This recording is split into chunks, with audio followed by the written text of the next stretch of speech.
Continuing my journey.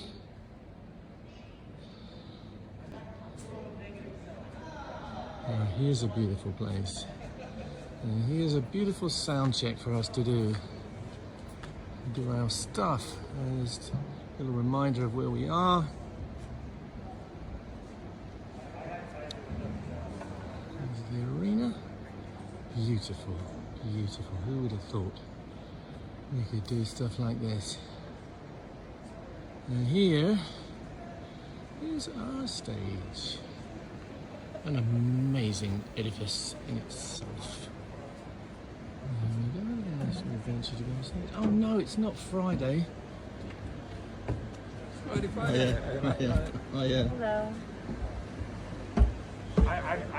I'm sure I've seen it, but it's been so long that It's not paid, so he goes after me one of these. So.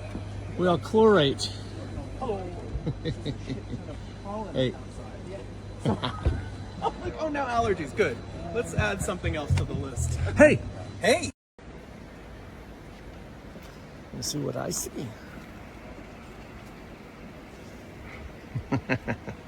Sorry, I'm making you crouch.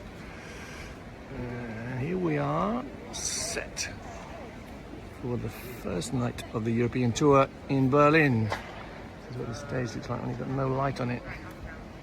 It's a beautiful place. It's just beautiful. And tonight we have seated audience on the floor, which is very rare for us. And our promoter here, the famous, legendary Marek Lieberberg, told us this is the way we have to do it here. So we shall see how that works out. There we go.